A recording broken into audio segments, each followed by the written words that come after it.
This podcast is for entertainment and commentary purposes only. The views expressed by the hosts and guests are their own and do not reflect any organizations or affiliates. This show may contain adult language and mature themes. Listener discretion is advised. Portions of media may be used under fair use for commentary and criticism. Nothing discussed on this podcast should be taken as professional, legal, or financial advice. It's JM and Digz, two kids that never quit. From the ring to the booth, yeah, they still talk their shit. Hey! Thursdays on your feed, they're the ones you don't skip. If you came for the vibes, you came for JM and Digz. Welcome, ladies and gentlemen. I am JM. What's up, homies? And welcome back to the Jam and Digz podcast, episode 22. And we've been gone for a little bit. I know we've taken some episodes off here and there, but you know, we have to get into the swing of it. We got to make sure our mental health is right. So Digz, how was your day? Very, very mentally tiring. How was yours? Oh yeah, it's funny because we know how each other's day was, but I had to ask anyway because that's a great way to just start it off. Like, fuck me, man. I know your day was terrible. You had a shitty mod that you had to do. Eventually, our boss had to help you. You had an upset client waiting in the waiting room. So that doesn't help. But you got it done. But how long did it take? No, longer than it should have. So, like, ballpark it, like, total from when you got the chair back there, started working on it, to when you finished, 2-3 hours. What do you think? 2.5. 2.5, 3? Yeah. Okay. All right. Close to the 3 mark. Gotcha. All right. Well, you know how my day went, and is that what we're starting with? That's what we're starting with. Okay. Perfect. I can actually tell you how my day went because it's in the news. It made the news of my day. Right there is a mini excavator. It fell off a trailer on Route 146 here in Lincoln, Rhode Island. I was actually leaving Harrisville, Rhode Island on my way to Providence. And when I literally just got on 146 when it passes the 295 off-ramp Digz, you know what I'm talking about? So Yeah. if you're on 146, you pass like the drive-in theater, and then you have the chance to either go right to get on 295 to head home, Right after that Duncan. right after the Duncan, or you stay straight and just ride 146 into Providence. You know what I'm talking about? Yeah. So I was going to Providence, so I stayed straight.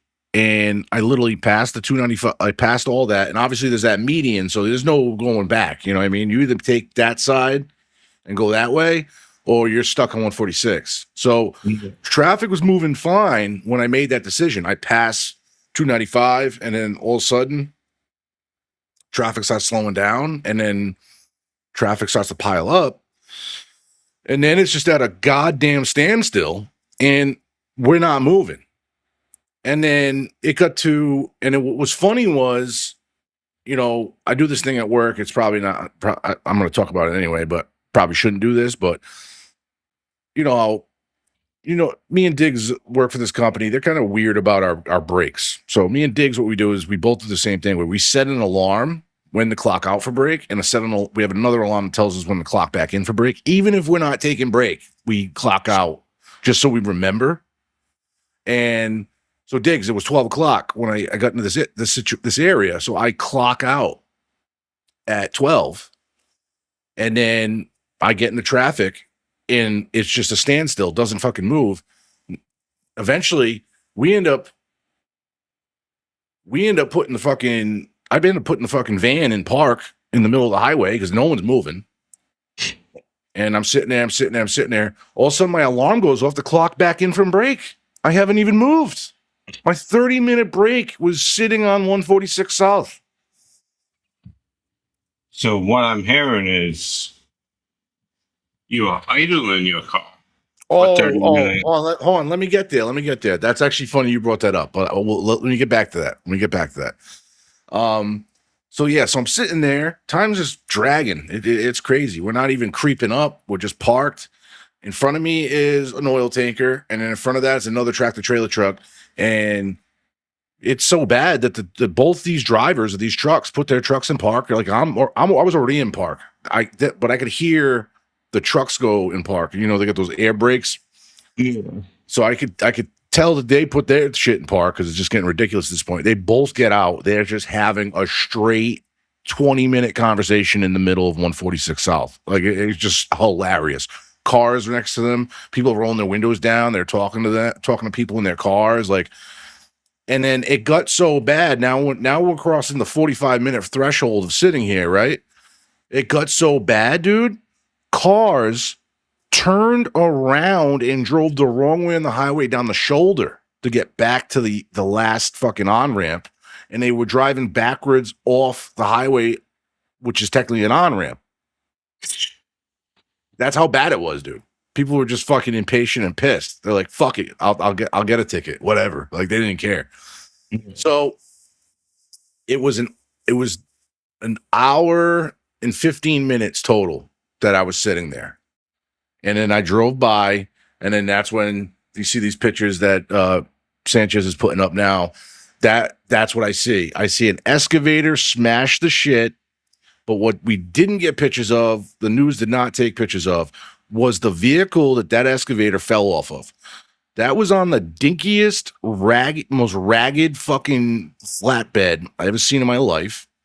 And then the pickup truck was just as old and raggedy. It was like an old Chevy. And the tires looked like they were sitting, like it looked like the truck was sitting for years, and they decided let's tow a fucking excavator, a mini excavator today, and then they get on the highway, and the trailer probably fell apart, is what I'm gonna guess. The wheels, I saw the wheels on the trailer were flat when I drove by it. The wheels on the truck were flat when I drove by it. And then obviously you see the excavator itself just must have rolled. I don't know how fast they were going. It must have fell off and rolled and just smashed to pieces. And yeah, it just created a fucking mess. I don't know any more information on what we were able to get here. This is what we got here. A crash is causing delays. This was released when it happened, I guess, or not soon after it happened. A crash is causing delays on Route 46 south in Lincoln near exit 7A after a cat mini excavator fell off a trailer blocking the right lane, right shoulder. Excavator is marked as belonging to J. Wakim, a landscaping company out of Smithfield. It is not clear what caused the equipment to come loose. I saw the fucking vehicles was being towed by. I know what came loose. A trailer looked like shit. And there have been no immediate reports of injuries. Sterry Street Towing is on scene, handling the recovery, towing the excavator, and cleaning up debris left behind from the incident. Motorists should expect delays while crews continue to work to clear the roadway. If you're traveling through the area, use caution, slow down, and be prepared. Traffic backups as emergency personnel and recovery crews remain on scene. Dude, I did not see a fucking cop until I was 45 minutes in, and a Lincoln cop is walking down the breakdown lane of 146 past my fucking van. That's the first cop I saw. I didn't even see lights. That's how far back I was. So anyway, finally traffic moves. I saw everything. I saw the scene. I moved through traffic. Obviously, you know, when a big accident like that happens, all of a sudden traffic everyone's just fucking free. Like, you know what I mean? It's like, oh, we're free. Let's go. So I get through. I call our boss and I tell him what happened. I'm like, yo, an excavator fell off in 146. I was stuck for over an hour in traffic. It wasn't even moving. I just want to let you know. And I don't want to hear shit about idling. And he just laughed. He just fucking laughed. He was like, okay. I was like, mark the time and mark the date, because I don't want to hear shit about idling, because I had the car. I told him I had the fucking van in park for like 45 minutes. You know what I mean? So you had to keep it on. Traffic started going. You had to go. Well, right, yeah. But if it's not moving, what's the point of holding your foot on the brake? You know what I mean? Exactly. And that's the other thing about our company. Why does corporate give a shit whether the fucking van idles with my foot on the brake or the van idles in park. What is the difference? Explain that to me. At least know someone's in the car. Like, is that really? That's probably the logic. Actually, you're probably right there. They probably can't prove if we're in the van or not. So that's probably what it is. I think they just had text that will leave the cars on the trucks on 24/7. I mean, the only time what happened. The only time I want to idle if it's fucking freezing out or if it's fucking hot out. Anything in between, I'll shut my fucking van off. You know what I mean? Yeah. I don't need the AC blasting when it's, I don't know, fucking what? Like, what's comfortable? 68 to 75, you know? Yeah. Honestly, I don't need the AC on for anything under 80. I mean, I don't know. Now I'm curious. We're gonna have to do a YouTube video together. What makes us uncomfortable for temperature? We're gonna have to do that. We're New Englanders, so we don't know how to react in any weather. We bitch about the cold, we bitch about the heat, and we bitch about everything in between. That is the New England way. There's no other way to be a New Englander. That's it. But can't make us happy. Yeah. But anyway, that was our local story of the day, and it just happened naturally for me. And I think the funniest thing was this was pissing me off because I was running late for the rest of my day because of this. It put me over an hour late for my next appointment. I FaceTime Digz, but because my phone was Bluetooth connected to the CarPlay, I couldn't FaceTime him the traffic I was trying to show him. But it didn't matter because once he answered the FaceTime, I saw the defeat in this man's eyes that he was having his own fucking bad day. So we both had bad days simultaneously for two totally different reasons. I think our boss knew I was defeated when I went into his office without my hat on. Yeah. Yep. I noticed that when you answered the FaceTime call, you had no hat on. Your hair's in front of your eyes. You just look like a defeated dog. That's how you know. And then the same thing happened to me later because I told you I decided I was so behind on my orders. I had 2 scooter motor jobs I had to do. So I said, fuck it. They're both next to each other in Providence. I picked them both up, brought them back to the branch, swapped the motor on the first one, hooked the whole scooter back up. Same issue it was having before I swapped the motor. Go into John's office. I look at him. He's like, what? I was like, I'm doing 2 simultaneous scooter motor swaps. And the first one didn't take. He's like, what are you talking about? Didn't take. I put a new motor in, bro. It's still beeping like there's no motor attached. I don't know what's going on. So if it wasn't for my boss jumping in there, calling tech support, handling that scooter so I could finish the other one because I had still had to do the motor swap on the other scooter. I would have never got done.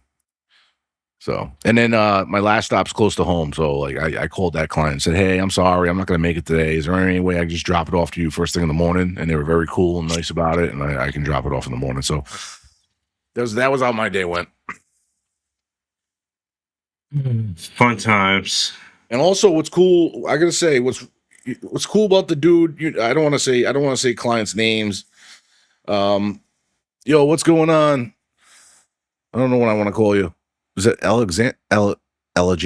How do you say that? Sanchez, help me. I can't pronounce shit. Handra, it's with an H. Oh, is it? That's an H? Well, in the J's, they go over to an H. Like they sound like an H. So it's Alejandra?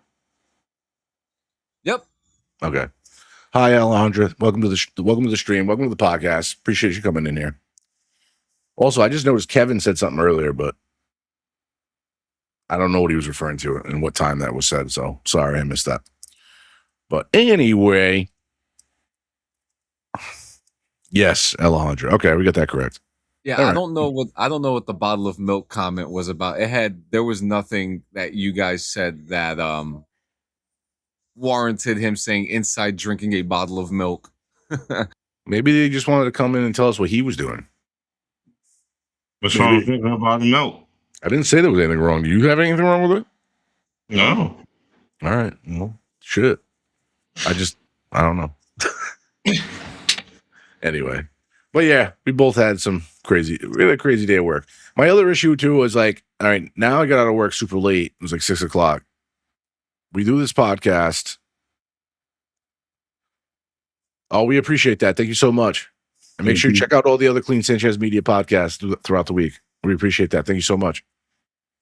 But the other thing that's crazy is like, because my whole day got like delayed because of that traffic, like it didn't just affect me in work. Like I got out of work late. Now I get home late. But I had some things I already had planned before when I woke up this morning I had to do after work. Because I had no dog food for the beast. So I had to go shopping. So that's a Walmart trip. And then on top of that, my day was running around so much, I had never eaten all day. I had never grabbed a bite to eat once, not even a snack from a gas station. So I was like, damn, before this podcast, I have to go shopping, take the beast out for his W word, and then on top of that, eat. So so when I got in here, like Sanchez heard me when I got in the studio right before we were going live. It was like I was out of breath. Like I ran here. So you didn't take your after work nap today? No, none of that. No, I'm actually drinking my favorite Monster right now. You should see my refrigerator. I gotta take a picture later and text it to you, Digz. You know I'm loving this strawberry lemonade that's limited time Monster. No, this is not an ad too, by the way. I just love this shit. This is not a hashtag ad. Dude, yeah. And I think I got one or two in the fridge at the office, just like hiding too. But I got a bunch in the fridge here, and yeah, I love these. And whenever I see them in stock, they're only really overstocked in like Shells and Cumbies. Oh my God, this is my favorite. I think my favorite Monster of all time, except, and you'll remember these. Remember the Monster Assaults? Yeah, the blue ones. They weren't blue. They were like they were like camo with a fucking orange dig. Oh my God, I miss those, dude. Those were. I had so many Monster Assaults back in the day. Missed those. Never brought them back. They never brought them back either. I don't get it. I want to know what makes these companies make these decisions. But yeah, so I'm actually drinking Monster Strawberry Lemonade right now. I do recommend it. I don't recommend more than one unless you space it out by like hours and hours. And also sip it, don't chug it. It's also another good thing. Speaking about chugging, I took one of those cans I bought from the liquor store, the THC ones. Oh yeah, you never told me how you thought those were, bro. Oh, I like them. I gave my last one to my mom to try. Hola, thank you for joining the stream. How are you doing? You gave one for your mom to try? Did you just say that? Yeah. How did she feel? I don't know. I gave it to her today. I came home. She was in my pool. Oh, your mom was over the house today? That's awesome. And you just gave it to her to see it. So you've got no text message, nothing? Nope. She's gonna text you like, "Yo, bro, I'm in the ER." Like, let's text her now. Let's see. That's good. Yeah, I would text her. I'd be interested to see how she's feeling about that. That's kind of crazy, bro. Best part is she doesn't smoke or anything. Oh, Andrew, this is just our weekly pod. We've actually missed last week's episode, and so we're just trying to get back in the swing of things. Have a birthday. What'd you say? Because someone wanted to go and have a birthday. Like a selfish prick. Yeah, but I would have been in the pod if my mom didn't want me to go out. So she wanted me to go out with her, so I was like, all right. So honestly, it's funny because it was my birthday, but it felt like I was missing the pod because it's an excuse for other people to drink. Because that night was a little wild because it ended up just being my mom and her girlfriends at the bar. And then I was at a point where I'm like, all right, thanks. Thanks for the drinks. I'm out. And I went home. And then I think me and Sanchez played video games together that night, like right at around the time the pod would have ended. So it literally, like that night out, perfectly took the hour we would have been here. And then I was back home around the time we would have ended the pod anyway. So we're missing an episode in a few weeks too. What are some good suppliers in Compton, yo? I'm guessing y'all are Midwest, but live in Cali, Michael DeSanta type shit, man. No, bro, you were way off, bro. We're East Coast. We are East Coast. We're Southern New Englanders. You were way off, my friend. Way off. Appreciate it, though. Yeah, you couldn't get further away. You couldn't get further away. Thank you, Sanchez. Wow. That's a good 3,000 plus miles right there, brother. No shit. I've been to California once in my life, like literally once for a week, and that was it.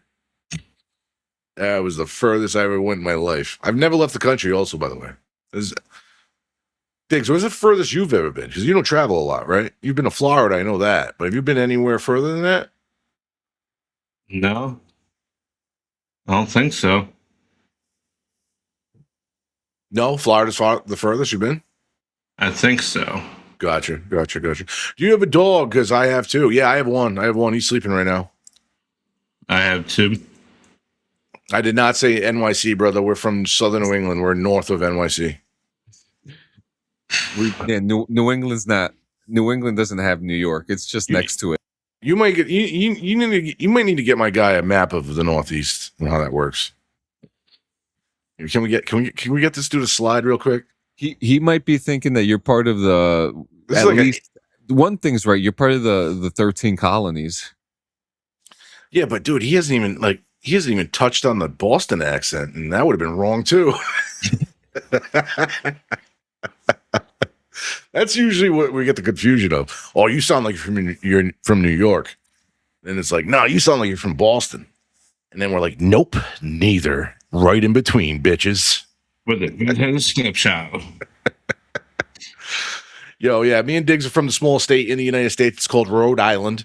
You can barely see it on a map if you're not zoomed in. We have a population of about 1 million Americans in the state. That's where we're from. Yeah, so that's it. That's where we're at. Hey, it's not the most popular state in the country. I understand that. So, is what it is, son. Yes, sir. Yo.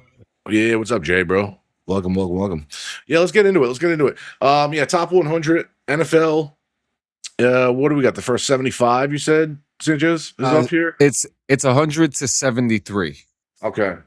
So we're nowhere near the top 10 yet. Nowhere near the top 25 yet. So, but yeah, the NFL's players have officially voted on majority of the top 100 rankings, and what they think is the best players in the NFL. And number 100 in last place is Cameron Jordan, edge rusher from the Saints, which is crazy. This man has been so high on this list in the past.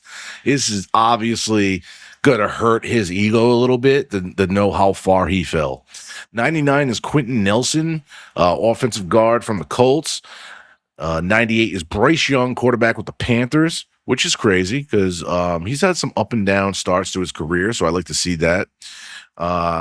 97, Ernest Jones, linebacker from the Seahawks. 96 is Travis Etienne, running back from the Saints, formerly of the Jaguars.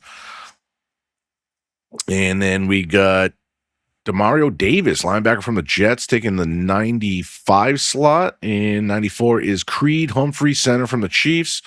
93 is Carson Schwessinger, linebacker from the Browns, which stud, by the way, and he's probably going to take over the most valuable player on that defense since Myles Garrett has left town. 92 is Azeez Al-Shir, linebacker for the Texans, and 91 is Montez Sweat, edge rusher from the Bears, one of my favorite players in the NFL, by the way. Number 90 is Derek Brown, defensive lineman from the Panthers, another beast. 89 is Kyron Williams, running back from the Rams, and he's probably going to have a way bigger role this year due to some changes with that roster. 88, Jack Campbell, linebacker from the Lions, great choice there. 87, Tet McMillan, wide receiver of the Panthers, has really kind of just emerged in the last couple of years there, but whatever.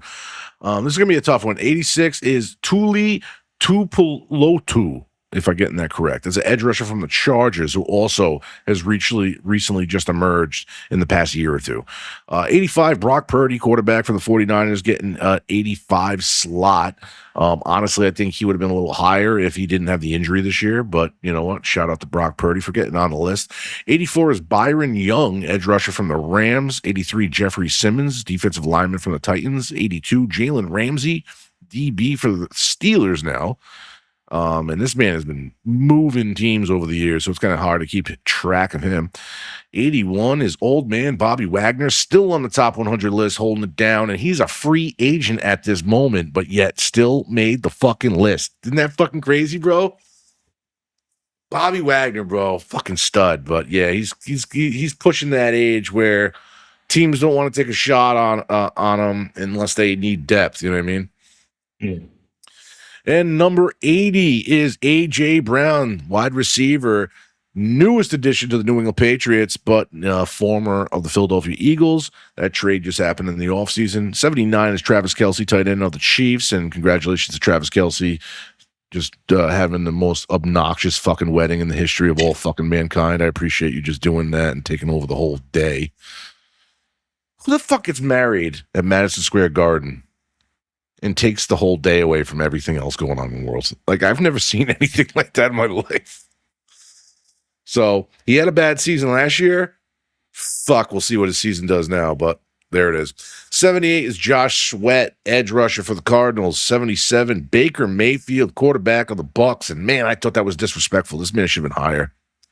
For what this guy did last year, Baker Mayfield, I mean, he had so many injuries to his wide receiving core, and he still got them to the playoffs, and they still fucking lost. But it doesn't matter. They were just riddled with injury, you know what I mean? Like, yeah. Baker Mayfield, man, very underestimated fucking quarterback. One of the biggest mistakes the Cleveland Browns ever made. And 77 is, I don't know. I feel like he should be higher. I think he should be in the top 50, in my opinion. But the players vote. The players vote. 76 is J.C. Horn, cornerback with the Panthers. 75 is Buda Baker, safety with the Cardinals. 74 is Joshua Jacobs, running back with the Green Bay Packers. And 73 is Zach Allen, defensive end with the Denver Broncos. So if my math is correct, we got another, what is that? Is it 30? Is it 37? Another 37 choices we got? Something like that. Terrible at math, but I think that's right. Yeah, that sounds about right. So, another 37 choices we're going to see. And, 27? 27, yeah. No, wait. I think my math is not Yeah, mathing. so 70 to 100 is 30, and then you take away the 2. So you have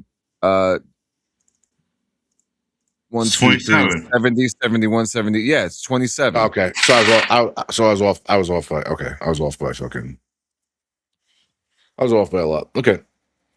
But yeah, there's your top 100. When we get to the final 27, I think we should reapproach this, Sanchez. But I love how you grabbed this story, so I appreciate that.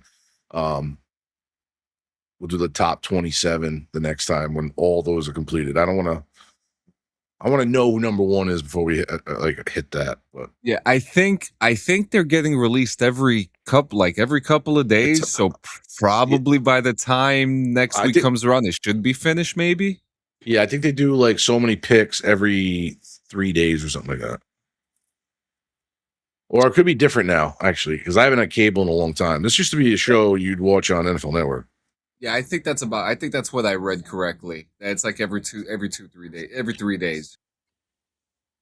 So anyway, yeah, that's our first NFL story. This is a story we've been sitting on the shelf for a while, but this is pretty crazy, and let's just get it over with because it's been sitting on the shelf for a while. But a few weeks ago, the Chiefs added 2 years to Patrick Mahomes' contract, making it the first NFL deal valued over $500 million. Patrick Mahomes just got the bigger contract in NFL history, the biggest contract in NFL history, sorry. Kansas City Chiefs added 2 more years of Patrick's deal, extending him through the 2033 season. The reworked contract is now worth $504.75 million, making it the first NFL contract ever to exceed $500 million. What's changed? Mahomes already had a massive 10-year deal signed in 2020. The Chiefs added 2 extra years in about $239 million in new money. His total contract value jumped to $504.75 million. Incentives could push it as high as $522.25 million. What does he make per year? The new deal averages roughly $64 million per year, which is now the highest annual average salary in NFL history. It surpasses Dak Prescott's previous record of $60 million annually. Why did Kansas City do this? Because Mahomes is basically the Chiefs' entire era of dominance.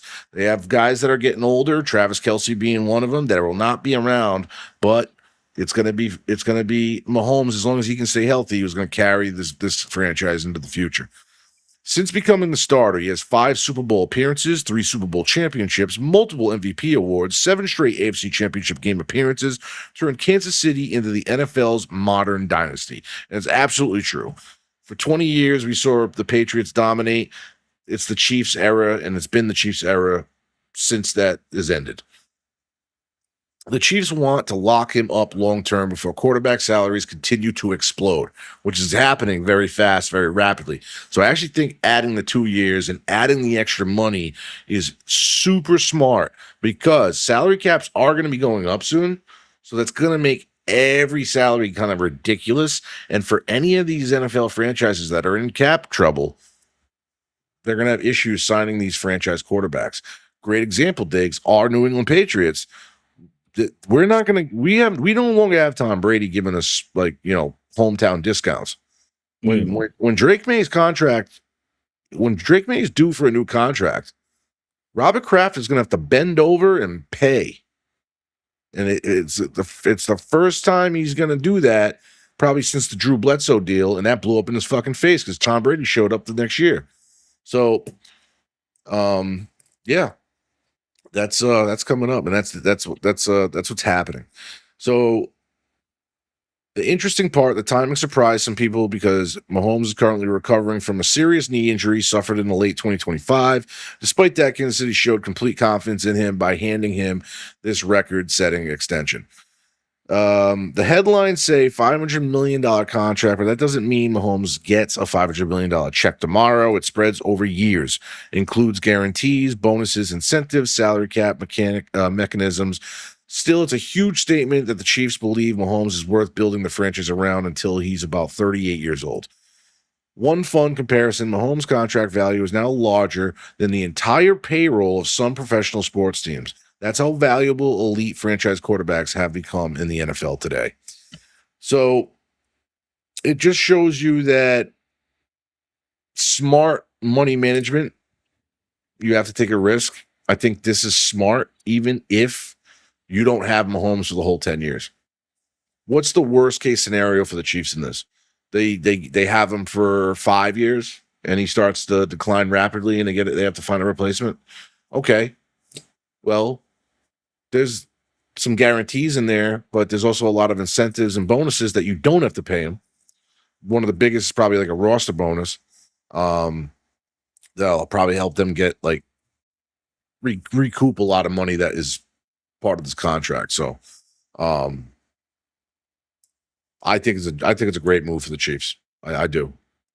Just, because not many quarterbacks play past the age of 38. You know what I mean? Mm-hmm.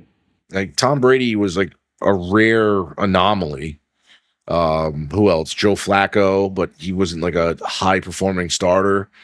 And we can go back in the time, like before Brady, who won a championship, at the age of 40 or close to 40. I think Brad Johnson, who ironically was the Buccaneers quarterback in 2002, they won a championship that year. Yeah, what's up with the Bucs winning championships with old ass quarterbacks? That's crazy. Anyway, but The only way they can do it. and having a fucking crazy ass defense. There's two ways to do it, but yeah, this is a record breaking story there, and I think it's smart. I don't see any downside of that. I think they do need to figure out how to keep this man from getting high ankle sprains around the same time of the year every year, though. It's like right before the playoffs, he gets a high ankle sprain, and he's dealing with that for the whole fucking postseason. And he's won some Super Bowls that way, but that was the big reason they got their ass kicked in the Super Bowl against the Eagles. He had a high ankle sprain. He's prone to high ankle sprains. He's had them like 3-4 years in a row now. It's crazy. So, this year was different. This year was a knee injury, but the 3-4 years before that, it's a high ankle sprain. So, all right. Well, moving on to the MLB, big news coming out of there. Justin Verlander says he's retiring after a season-ending legendary. Was that worded right? He's retiring after the season, ending his legendary career. I was not seeing that comma. After more than 2 decades of dominance on the mound, Justin Verlander has announced that he will retire at the conclusion of the 2026 MLB season. The 43-year-old future Hall of Famer made the emotional announcement after being selected as an MLB All-Star legend pick, saying the game had finally told him it was time to step away. Injuries limited his final season with the Detroit Tigers, where Verlander leaves the sport as one of the greatest pitchers of his generation, a 3-time Cy Young Award winner, American League MVP, 2-time World Series champion, and one of the most accomplished postseason pitchers in baseball history. His retirement marks the end of an era for fans who watched him dominate with the Tigers, Astros, Mets, Giants, and ultimately finish his career where it all began in Detroit. Congratulations to Justin Verlander. Is this his statement that he actually put out? Okay. He wrote his own statement. I want to thank the commissioner of the incredible honor for the incredible honor of being selected to the All-Star game. The opportunity to attend once again is something I'll cherish, and it will be an incredibly special moment for me and my family. This season that challenged me in ways I haven't experienced before, both physically and mentally. I've always believed that as long as I could compete at the level I expect of myself, I'll keep playing. I never wanted to retire because of a milestone, a number, or a date on the calendar. I wanted the game to tell me when it was time. Over the last several months, I've realized that time has come. While I'm fully committed to giving my team everything I have for the rest of the season, I've decided this will be my last. It's fitting that I get to finish where it all started, with the Detroit Tigers, the organization that drafted me and gave me my first opportunity. Baseball's given me more than I could have imagined. It taught me discipline, resilience, and the value of continuing to adapt and evolve. I've been fortunate to play with and against incredible players for outstanding organizations and compete in front of fans who deeply appreciate the game. To every teammate, coach, player, clubhouse attendant, and fan who has been part of this journey, thank you. It's been a privilege to share the field with you. To my family, especially my wife, Kate, thank you for standing beside me through every season, every rehab, and every high and low. I couldn't have done this without you. It's time for the next chapter. But first, I'm excited to finish this season the only way I know how, with everything I got. Signed, Justin Verlander. Justin Verlander's career breakdown. He had 21 MLB seasons with the Detroit Tigers, the Houston Astros, New York Mets, San Francisco Giants, now finishing up with the Detroit Tigers. Career record, 266 wins, 159 losses. ERA, 3.33. Strikeouts, 3,554, which is 8th all-time. World Series championships, 2 in 2017 and 2022. He won his Cy Young Awards 3 times in 2011, 2019, and 2022. American League MVP in 2011. Rookie of the Year in 2006. All-Star selections 10, including the 2026 Legend pick. 3 no-hitters. 244 postseason strikeouts, which is an MLB record. ALCS MVP in 2017. Career wins leader in the American League for 4 seasons, strikeout leader in the American League for 5 seasons, and ERA leader in the American League for 2 seasons. An incredible career for Justin Verlander. Incredible. Congratulations to go out the way you want to go out, and that's on your own terms. You don't want the game to force you out. So I got to get that rookie card signed that I have of his. Well, good luck now. You get a lot of people trying to get that signature right now. Good luck with that. Good luck with that. I don't know if that's going to happen, but yeah, you can wish. You can wish. So, but yeah, that's an incredible career. Yeah, I just hope he gets the satisfaction out of the rest of the season that he can possibly get. How's Detroit doing right now, though? That's a really good question. How many games do they have left of the season while you're looking that up also?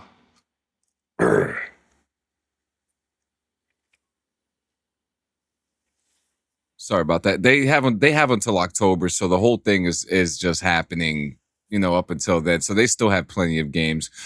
So Detroit is not doing great. 43 and 50. So they're in the bottom 1, 2, 3, 4, 5, 6, 7, 8, 9. They're in the bottom 10. They need 7 games to break even. Yeah. Then at least set them up to make a run for it. Absolutely. And just Justin Verlander, he can only do what he can do. And, it's just good that he's retiring on his terms. So. Yeah, so like you're the baseball guy. Like when a pitcher gets to his age, like obviously he's not your starting pitcher, right? So, what type of use? Sometimes they are. So he gets his games where he still starts, but I'm guessing they got some young studs on there that they rotate through, right? Absolutely. So at this age, I mean, he's not pitching as many games as he used to on a daily basis.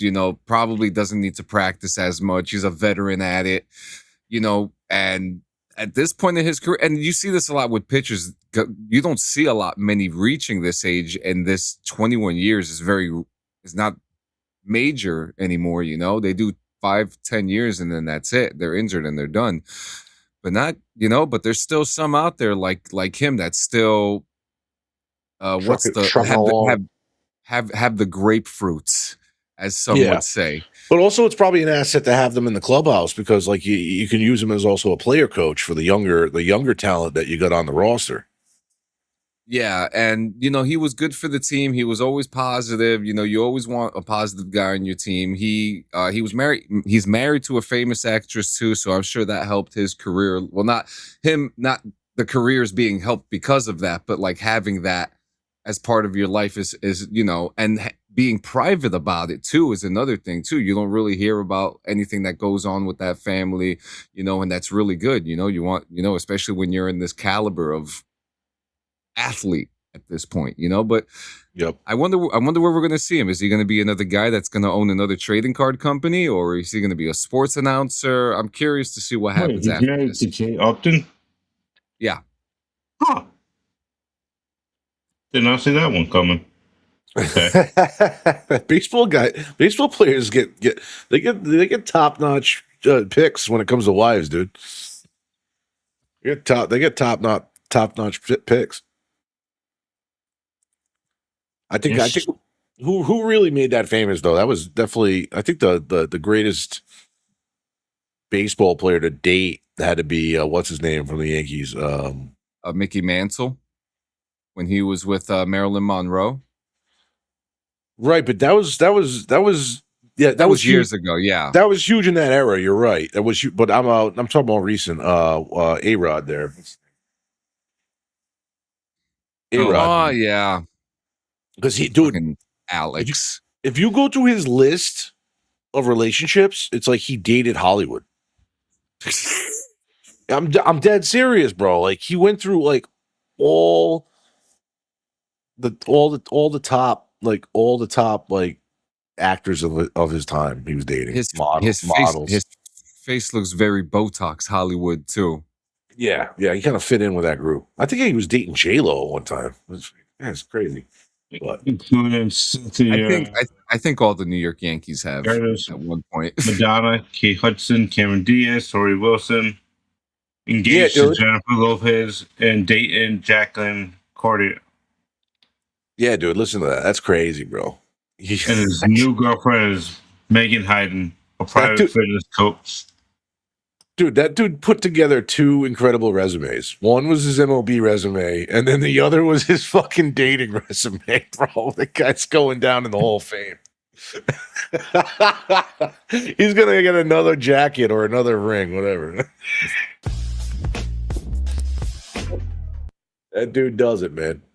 So, hey, welcome, Tosh. I did see the message you said he got a pepperoni pizza in honor of you, Sanchez. So it's pretty cool. My guy. Yep. All right, we're wrapping it up here. On that pizza. Ugh, I can't stand pineapple on pizza. I cannot stand pineapple on pizza. Don't even get started. That's a whole nother podcast. We're gonna have that argument another day. We'll have that argument another day, Digz. That's for a whole nother fucking thing. Yeah. All right, we're getting to the last 2 segments here. We're gonna wrap this shit up, but it is officially time for JM's doc of the day, and it's not gonna be a doc. We're not doing a documentary.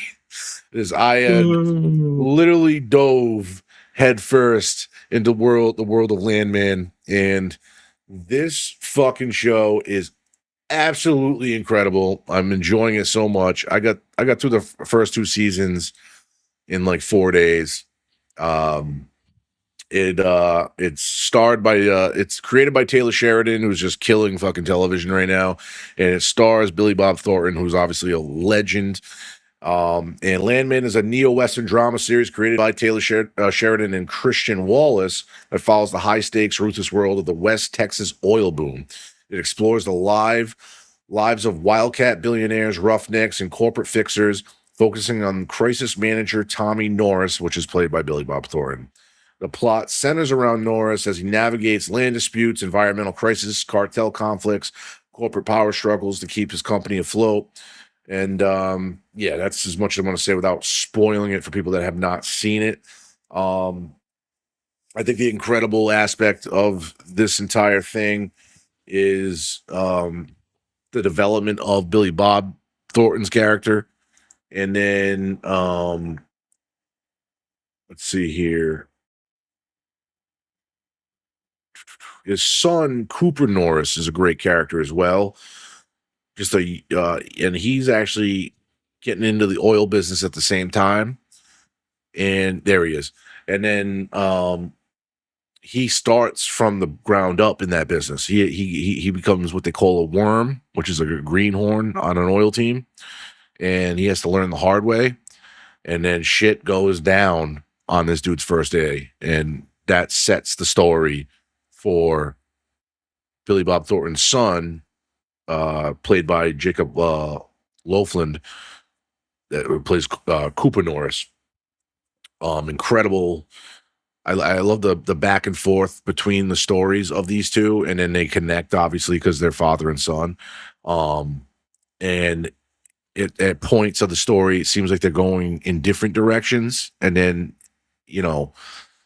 it's just incredible storytelling. I don't want to spoil too much because I know people haven't seen it, but and also it's just an incredible cast. Go back to that second slide.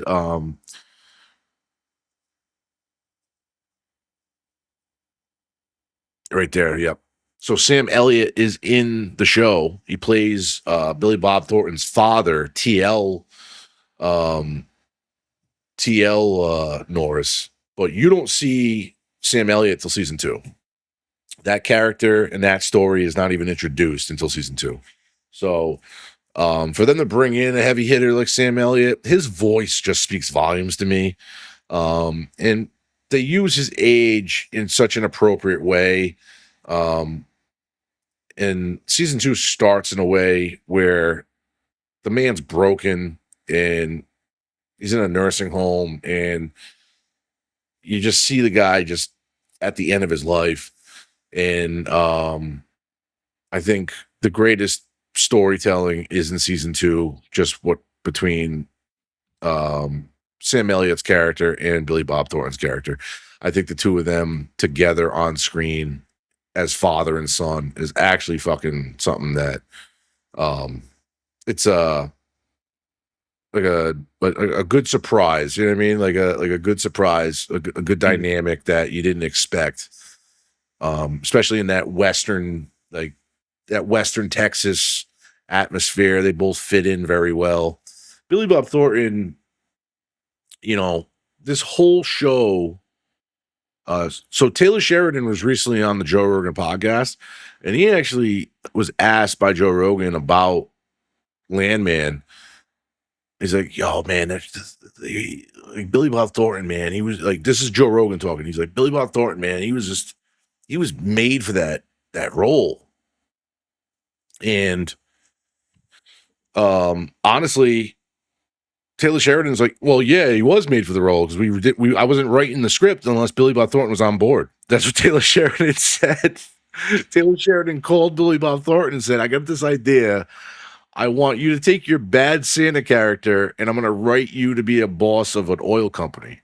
And I was like, what do you think of that? Billy Bob Thornton's like, I think that sounds fucking great. Let's do it. And that's how they started writing the fucking script. So, the reason this role is so perfect for Billy Bob Thornton is because it was written for Billy Bob Thornton. If he didn't say yes to this, I don't think the show would ever even existed. So, it's definitely a go-to watch if you love. Was it streaming on? It's on Paramount Plus. Paramount. Everything Taylor Sheridan has done is on Paramount Plus, pretty much. Besides, I think his first movie. I believe like the first or so, one of the seasons of Yellowstone is not on Paramount unless they change that, and one of the shows used to be on Peacock unless they changed that. They did. I think they did change that. You can watch all of Yellowstone on Paramount Plus. All right, that's good. Yeah, I think that show worth watching. Absolutely. There is nothing Taylor Sheridan has done that's not worth watching. He has not missed. I agree. So I don't know if you know this, Digz. So Paramount signed him to a $200 million deal for what, like 4 years or something like that? Yep. It was like a 4-year deal, $200 million they signed Taylor Sheridan to. Since then, he came out with Yellowstone. He came out with all the spin-offs. So that's 1883 and 1923, right? Yep, and then 1944 is coming out. There's also the Madison Dutton Ranch. Dutton Ranch is huge. Yep, Marshall's is massive. Landman and Tulsa King is also his. Yep. So all those are hits. They're all hits. He hasn't missed. Every show he comes out with has him hit. So he's also doing the Call of Duty movie still for Paramount. That's still happening with right. Him. So wouldn't that just be a war movie? Well, they've been talking. So Digz, this is the big deal about this. Like they've been talking about the Call of Duty movie for fucking decades, and the fact that Taylor Sheridan's going to do it now actually makes people think like this might get done right. And they might take the actual story from, I don't know, they haven't really announced a lot, but if they take the Modern Warfare story with like Ghost and all that shit and modernize it, Taylor Sheridan's the only guy I want to do it because I feel like he'll turn that story into something that you can watch and really enjoy. Other than that, you don't want to give that to anybody because you'll end up with like a fucking Halo flop. You know what I mean? Like it's some bullshit like that. Yeah. So Taylor Sheridan's the guy you want to do some shit like that. Keep some realist aspects of the game, but then also bring in the realism of real Modern Warfare. So that's the parts of it that I'm intrigued about that. But here's the big kicker, Digz, and we'll wrap up my segment on this. Taylor Sheridan just signed a new deal with NBC Universal. You know how much it's for? How much? $1 billion. God damn. So when you put For out, how long? was it a 5-year deal? I think it was 5 years. Let me check. I think it's a 5-year deal. Pretty sure. I think it's a 5-year deal. $1 billion, 5 years. They just NBC Universal just wants them to pump out that Paramount magic, baby. Everything And he he did still for gets paid off for everything too, right? right. The more Right. everything is, he still gets Yeah, because it was his company. It was his production his company. creation. Yeah. So I think he only gets paid though 5-year deal, $1 billion. Yeah, there you go. But I think he'll only get paid on the seasons his production company produced. But those like Paramount can pick up those shows and still run with them if they want to. So obviously Paramount can pick up these shows and fuck them up if they want to. But at that point, it's not his fault in a way, right? So most of his big hitters though are discontinued, right? How many of those shows are not running no more? Yellowstone's done, right? Yellowstone's done. 1883 is done. 1923 is done. 1944 is in production. Season 2 of Dutton Ranch is about to be in production. Marshall season 2 just got announced 20 minutes ago, and that comes out in October. Landman, there's another season of Landman coming out, I believe, or is it Tulsa King? Which or was it both? Both. It's both of them. Okay. No, I think. Wait, hold on. Look this up. I think the newest season of Tulsa King just came out, and then they announced the new season is in production for Landman. Because that's what I'm watching right now is Tulsa King. I think I'm in season 2 of Tulsa King right now. Tulsa King was good. Yeah. No, you're exactly like that. that's exactly right. Well, the latest season of Tulsa King came out in September 21st, 2021. Oh, really? Yeah. So that show's done then. Yeah. Oh, okay. All right, never mind then. I lied. All right. I know there was an announcement for season 3 of Landman, though. I know that much. But That's 100%. Yeah. so that was definitely announced. And in the way they ended season 2, if they did not come out with the third season, I think people would riot. So I'm just going to put that out there. Tulsa King was renewed too. It's expected to arrive in the fall of this year. Oh shit. Okay. And all right. I know we don't have a picture of. I might have to cover this another day, actually, because I could get into that forever. Let's get to Diggs's final cut. This week we're doing The Hive. It's a Tubi original. All right. A Tubi original we're doing? Yo. You're Listen, cute. I was going through Facebook, TikTok, or whatever the hell I was going through, and I saw a review of it. Hyped me up. It's supposed to be one of the scariest kid movies. So I was like, all right, cool. I'll check it out. So highly disappointed in it. Really? So you went off the review and the review lied? Yep. I unfollowed that channel. That's the stuff that he likes. Oh, the channel that did the review. Yeah. All right. Hive. When an anxious teenager, Sasha, takes a babysitting job, the child in her care mystery disappears at a playground. As she searches, she discovers something deeply unsettling. A sinister force is hiding among the children. A reality begins to unravel around her. As Sasha digs deeper, she must confront a terrifying supernatural presence before she becomes the next victim. The film blends psychological horror, creepy kid scares, and surreal mystery into their tense, unsettling experience. I don't know if you caught what Tosh just said. I would be surprised. It's a Tubi movie. Why are you surprised? The guys had actually some pretty good. So, honestly, what you should actually include in this is, can you find that review and read some of it? Read some of that guy's review, and then we'll follow it up with Killer Keep and why you think his review was bullshit. It was a video review, like one of those shorts. Oh, okay. Do you remember any of some of the do you know anything you disagreed with after watching it right off the top of the head, like that he said was? It was one of the scariest kid movies of all time. I don't know if I said. He said that? Yeah, that's the only reason why I checked it out. One of the scariest kid movies of all time? Yep. This movie is I don't know if I said it when I did not Killer Clowns. Yeah, Killer Clowns in the Cornfield. It's like a starter horror. Starter horror? That's what you call it? Yeah, it's got some decent little scares, some cool practical effects, but it's nothing that's going to give any kid a nightmare. The fact that you said it's like one of the craziest kid horrors of all time, or whatever way you worded it. Like, is that? And I don't know if you consider this movie a kid, like something like that, but I would, because it had some crazy scenes with kids. But like The Shining, bro, like when you think of The Shining, you think of the two twin fucking girls at the end of the hallway. You know what I mean? You think of the little kid on his bike going down the hallway and seeing the two twin, like, you know what I mean? That's some classic fucking legendary shit right there for horror. But what the fuck? If you're gonna put out a Tubi movie, yeah, I think it's sponsored content at that point. Yeah.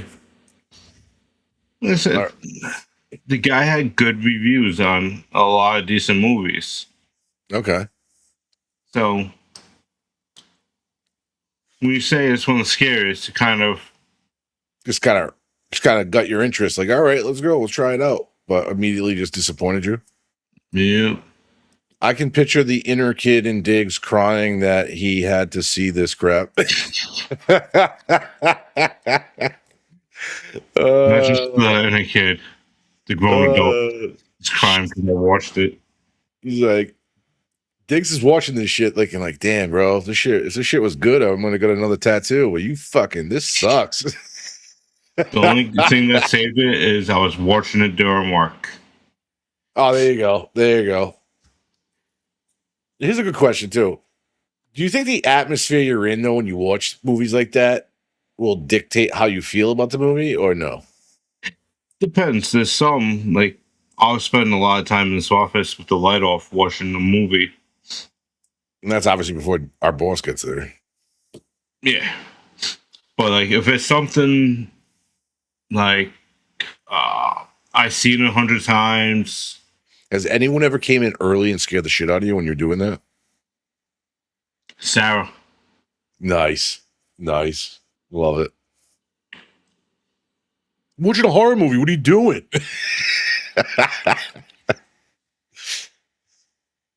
While I was watching something a lot worse. What do you mean you were watching something a lot worse? You watching porn at work? No, I was watching in a theme park video. They're talking about Halloween Horror Nights. No, see, no, it's worse, but whatever. I was thinking you're watching dirty movies at work, motherfucker. I do that on my phone. Keep it at safe distance. Imagine she just jumps in the office like, gotcha, bitch. Yeah. You should ask Tubi to make a crappy movie of you killing your inner child while watching a crappy Tubi horror flick. It would do numbers. I guarantee it. You need to stop putting good ideas in the chat.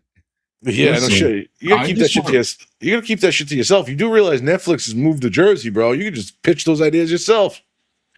I do want to know what Tubi did to him. Did Tubi touch him in a certain way that he has so much hatred? You know what's funny though? I've actually met people that like I think they look at like something like Tubi and these free streaming platforms that just hit you with ads. I think they don't look at them as real streaming platforms, which is funny because the same people that don't like the free streaming platforms bitch about when the major ones up their price every month. You know what I mean? Yeah. So it's like a Tubi catch. has some really good movies on it though. No, bro, I'm not gonna lie. For 4th of July, I watched Independence Day on Tubi. There was some ad breaks, but whatever. I don't give a fuck. No matter what you go on, unless you're paying premium, you get ad breaks now. Well, no, that's not true. I mean, I like Paramount Plus, they hit you with one ad and it's 4 other Paramount Plus shows, right before the show starts, and you don't see another one. And then if you're binging, you only get it like one every 3 or 4 episodes. Yeah. So it's not like you're getting it every time. And at least like I'm okay with in-app advertisements. You're just advertising other shows to watch on the platform. That makes sense to me. And I'm not gonna lie, I haven't been a big wrestling fan since pro wrestling got into like Netflix and all this other shit. So I watched when it first started, and I got played out. That got played out real quick for me. So I haven't been a regular reviewer of wrestling at all. So like I've heard people bitch about some of these PLEs and the advertisements during Raw and shit like that, but I don't know. I haven't watched, so I don't even fucking know. I've only watched the PLEs. But you know what I mean? Like when it comes to streaming and advertising, yeah, I think you're gonna get into a argument discussion every time. Is there too many ads? Is there not? You know what I mean? Should there be no ads? Should they have a tier where you pay more for no ads? Like all that shit. That always becomes a conversation. So, I just feel like you're beating a dead horse talking about that shit. But good movie. But anyway, let's get to Killer Keep and wrap this bitch up. So for the Hive, and check the Google Doc for me real quick, because I feel like we got 2, and I don't know which is which. Oh wait, the bottom one's blank, so I guess we're going in.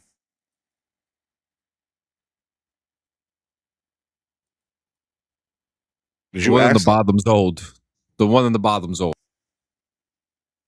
Okay. Oh wait, Digz, did you add something?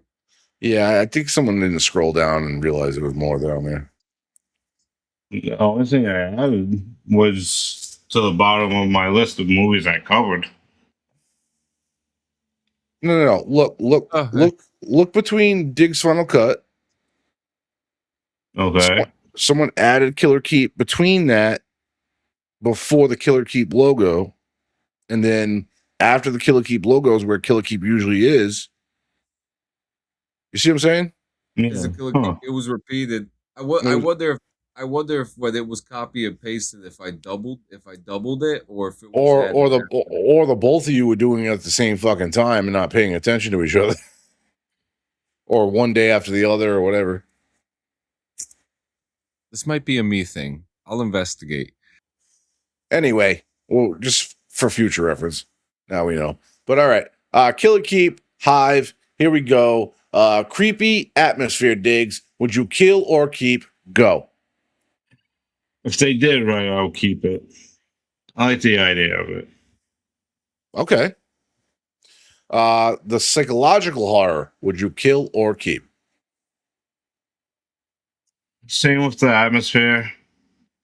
They hate to agree with Tosh. If they just gave them a little bit better of a budget, okay, I think it'll be a little bit good. Which I'm not sure if I'm right on this. Isn't Tubi owned by Fox? I'm not positive on that.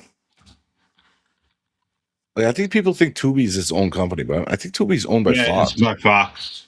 So yeah, I'm not saying you get a good budget all the time, but if they wanted to, they give you a budget. But okay. The story in the pacing, would you kill or keep? Kill. It was so all over the place. The story jumps all over. Oh, so you really couldn't keep heads or tails? No, it was just a waste of time. Gotcha. Okay. And the ending, would you kill or keep? I would kill. All right. And I would kill the whole movie if I could. Oh, you're jumping the gun, but okay. You want to go right to the end? Go right to the end. All right. So the whole movie you would kill. You don't want to even you skipped rewatchability. I guess you don't want to even answer that one. That's murder it. torture for people to rewatch it. Yes. So if we wanted to extract information from our enemies, we would just put this on repeat for people. I think after the third time, they would start talking. All right. That's fair enough right there. That's fair enough right there. It's a good one. All right. Well, that was the final cut and Killer Keep with Digz. And yeah, I mean, that's not a bad episode. We're wrapping up here, but before we do, I want Sanchez. I want you to jump in and talk about the Clean Sanchez annual and keep people updated on that real quick. Oh yeah, so I was actually going to put the time slots up tomorrow. Okay. After morning rips, it's going to be August 1st. It's going to be a little more personal than expected, but that's okay. We want you guys to join us. I think we might be able to get away with doing it on YouTube without having any cuts. I think that's the goal right now to have it in more places than just one place. But it's going to be a little more personal. It's going to be fun. JM and Digz are going to be one of the final shows that night. They're going to be pretty much the second to last show. And yeah, it's going to be a good because you guys are the new guys coming in, and I'm very excited for it. And I can't wait. I'm trying to get copyright for a song. You do realize as soon as you said that, Digz had to text his wife because he's like, "Fuck, I forgot I was supposed to do that on the first." Yeah, and yeah.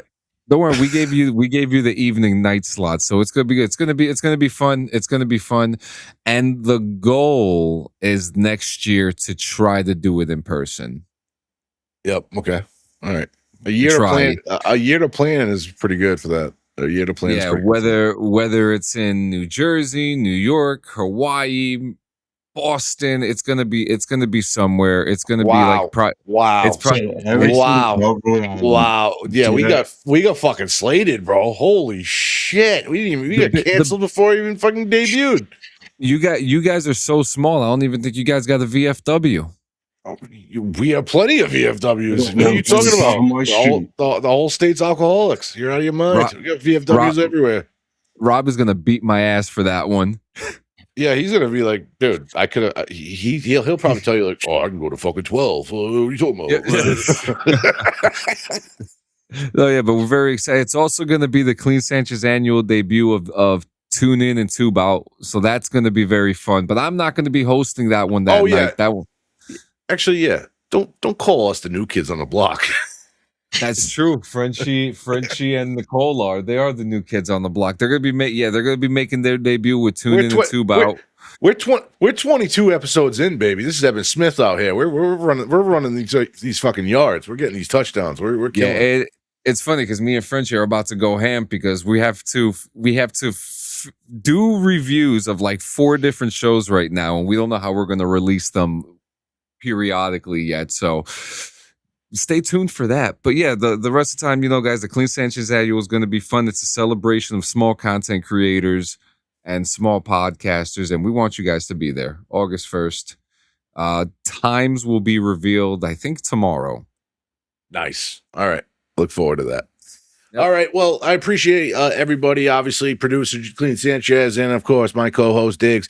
And then I appreciate everybody else that was in chat, whether it was Toshio and Too Simplified and our normies. And then we also had a bunch of new faces show up, and we appreciate every person that ever comes in, clicks in, watches for a little bit. Yeah, the Milkman. Appreciate all those guys. Thank you so much.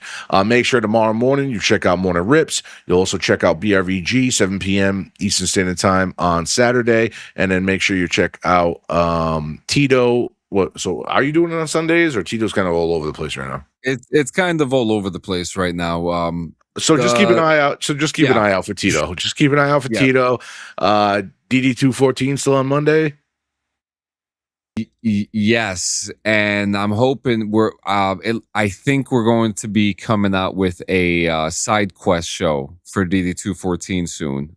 Stay tuned for that. It's going to be called Military History. Okay, there you go. You got that coming out too. All right, a lot of Clean Sanchez Media shit to keep an eye out, and then obviously, you obviously got the morning rips is always three days a week. Mondays, Wednesdays, Fridays, 10 p.m. Eastern Standard Time. Check them out. And then you can get. Is it 9 or 10? I thought it was 10. 10 p.m. Eastern. No? AM. Oh, I said p.m. I'm sorry. You're right. AM. You're right. You got me. I'm sorry. I'm not a morning person, bro. Fuck. Shit. Damn. My bad. Anyway, our show is at 9 p.m. Eastern Standard Time every Thursday. You can catch us here next week, and appreciate everybody that was here. Until next time, everyone, have a great night. Later, homies. Two kids that never quit, from the ring to the booth, yeah, they still talk their shit. Hey! Thursdays on your feed, they're the ones you don't skip. If you came for the vibes, you came for J.M. and Digz. Digz got reels, all the scares, all the gore, driving bloodbaths, late night lore, breaking down scenes, every scream, every twist. If it crawls from the dark, it's already on his list. Local buzz, from the block to the bay, talking hometown legends who still got something to say. From the bar stool stories to the front page hits, same crew, new view, same sarcasm and wit. Oh yeah.